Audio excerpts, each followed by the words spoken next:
Good morning students. आज का हमारा टॉपिक है ज़ीरो और ज़ीरोज़ ऑफ अ पॉलिनोमियल। अगर एक ज़ीरो होता है तो हम ज़ीरो बोलेंगे, एक से ज़्यादा है तो उसको ज़ीरोज़ बोलेंगे।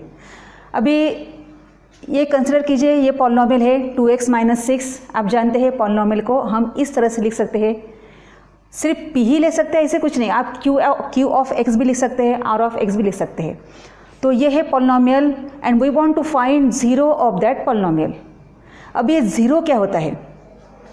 अभी आप एक काम कीजिए, यहाँ पे x = 1 रखिए, इस पॉलिनोमियल में x की वैल्यू 1 रखिए। तो ये क्या हो जाएगा? p ऑफ 1, जहाँ जहाँ x है वहाँ वहाँ 1 रखिए। सो p ऑफ 1 = 2 × 1 - 6। तो ये हो जाएगा 2 - 6 = -4। ओके, अभी एक काम कीजिए, x = 2 रखिए। अभी हम ये सब क्यों करें आपको पता चलेगा। सो p ऑफ 2, x के जगह आपको 2 रखना है, तो ये बन जाएगा 2 × 2 - 6 = 2 × 2 हो जाता है 4 - 6 = -2। अब आप रखिए x = 3, तो ये हो जाएगा p ऑफ 3 = 2 × 3 - 6, 2 × 3 हो जाता है 6, 6 - 6 = 0। तो ये zeros of polynomial 2 of x - 6 ये हो जाता है x = 3, ये इसका ज़ीरो हो जाएगा। तो अभी आपको समझ में आया होगा कि हमने x = 3 ये p ऑफ x का ज़ीरो क्यों कहा है, क्योंकि यहाँ पर इस पॉलिनोमियल में x की जगह अगर हम 3 रखते हैं और उस पॉलिनोमियल को सॉल्व करते हैं तो हमें आंसर में ज़ीरो आना चाहिए। तो इस तरह से x = 3 is a zero of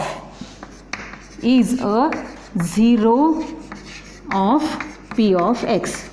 अभी आपके सामने क्वेश्चन आया होगा कि क्या ये सब करना ज़रूरी है?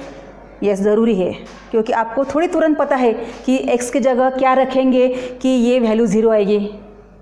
हाँ, आप बता सकते हैं, ऐसे मुश्किल नहीं है, लेकिन ये पॉलिनोमियल थोड़ा सिंपल है, इसलिए कोई प्रॉब्लम नहीं। जब क्यूबिक पॉलिनोमियल होगा तब क्या करेंगे, इसलिए आपको ये सब मेथड करना ज़रूरी है। हम और एक एग्जांपल लेंगे, एक दूसरा पॉलिनोमियल लेंगे और उसके हम निकालेंगे zeros. Consider a polynomial x² - 5x + 6। अभी देखिए, वो लीनियर पॉलिनोमियल था, अब ये क्वाड्रेटिक पॉलिनोमियल है। तो अभी हम तुरंत नहीं बता सकते, कुछ ना कुछ तो कैलकुलेशन करना पड़ेगा। तो आपको जो करना पड़ेगा, क्यों ना हम इसी पे करें। तो आप रख दीजिए x = मान लीजिए 1 रखेंगे, तो ये हो जाएगा p ऑफ 1 = 1² - 5 × 1 + 6, ठीक है ना, =1² हो जाएगा 1, ये -5 + 6 इसका आंसर आता है -4 + 6 = 2। चलो, ज़ीरो नहीं आया है, आंसर ज़ीरो नहीं आया है। फिर हम x = 2 रखेंगे। ओके, देख लेंगे क्या होता है। तो p ऑफ 2 = ये हो जाएगा 2² - 5 × 2 + 6, और ये होता है 4 - 10 + 6, और देखो 4 + 6 10, या तो पहले इसको सॉल्व करो, तो ये होगा -6 + 6, आ गए ना ज़ीरो, आंसर ज़ीरो आया है ना। उस पॉलिनोमियल की वैल्यू 2 पर ज़ीरो आई है, इसका मतलब हमको एक तो ज़ीरो मिल गया। अभी जो कि एक क्वाड्रेटिक पॉलिनोमियल है, तो इसको ज़्यादा से ज़्यादा 2 ज़ीरो हो सकते हैं, ज़्यादा से ज़्यादा मैक्सिमम। एक भी हो सकता है, नहीं भी हो सकता है, लेकिन ज़्यादा से ज़्यादा 2 ज़ीरो हो सकते हैं। तो उसमें से हमें एक ज़ीरो तो मिल गया। तो कौन सा है वो zero? x = 2 is one of the zeros of p of x।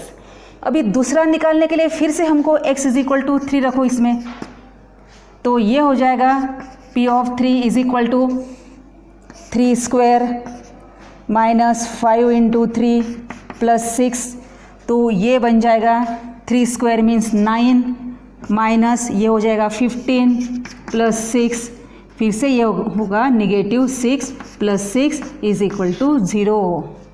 तो इसका मतलब ये भी ये दोनों भी इसके हो गए ज़ीरोज़। तो इस तरह से ज़ीरोज़ निकालते हैं। फिर अभी आपके सामने आएगा कि क्या हम x की वैल्यू सब पॉजिटिव लेंगे? नहीं, आप x की वैल्यू कुछ भी ले सकते हैं, any real number, negative, zero, positive, fraction, कुछ भी ले सकते हैं। ठीक है, तो अभी हम जनरल फॉर्म लिखेंगे। आप लिख लीजिए, ये किसी भी पॉलिनोमियल का ज़ीरो यानी क्या होता है? इन जनरल अ पॉलिनोमियल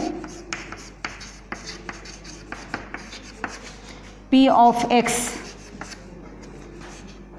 क्यों zero of a polynomial, zero of a polynomial p of x is a number, एक ऐसा नंबर, हम उसको कुछ नाम देंगे, for example a, for which या at which p of a is equal to zero. यानी ज़ीरो क्या होता है पॉलिनोमियल का?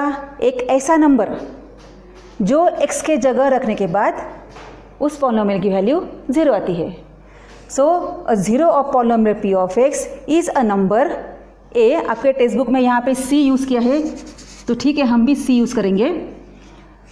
Zero of polynomial p of x is a number c for which at which p of c is equal to zero.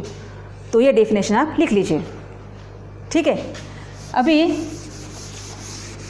एक question है, check, आपको check करना है वेदर नेगेटिव 2 and 2, ये आपका टेक्स्ट बुक का क्वेश्चन है, negative 2 and 2 are zeros of polynomial x minus 2, sorry x plus 2। ये पॉलिनोमियल है, ये तो आपको पता है कि ये पॉलिनोमियल है। तो आपको यहाँ चेक करना है कि नेगेटिव 2 and 2 ये पॉलिनोमियल है कि नहीं। आपका काम और आसान कर दिया है, ऐसे नहीं कहा है कि इसके पॉलिनोमियल ढूंढो, आपको कहा है कि नेगेटिव 2 इसका ज़ीरो है क्या, या 2 इसका ज़ीरो है क्या। ये तो बहुत सिंपल हो गया।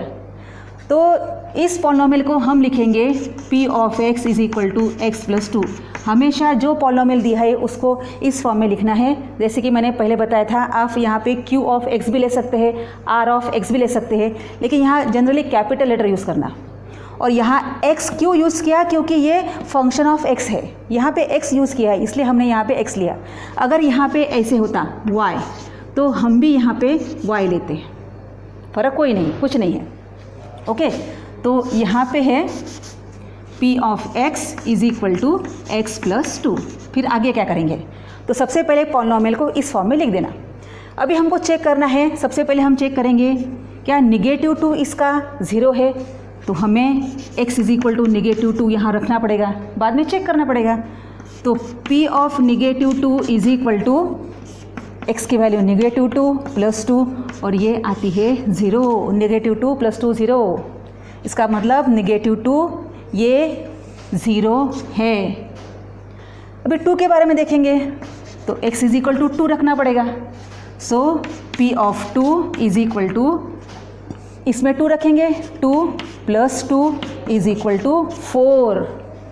हमें वैल्यू क्या चाहिए पॉलिनोमियल की? ज़ीरो, जो सिर्फ x is equal to negative 2 रखने के बाद ही मिल रही है।